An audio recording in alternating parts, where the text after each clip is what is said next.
Hey guys, in this video, we're going to take a look at how you can turn on or turn off full keyboard access for hardware keyboards on the iPhone 15 series.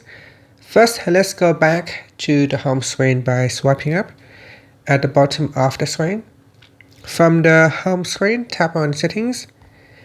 Now in the Settings page, scroll down and then tap on Accessibility.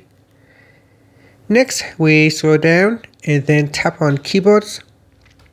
At the top here, tap on Full Keyboard Access and then tap on Full Keyboard Access toggle button to turn it on or switch it off.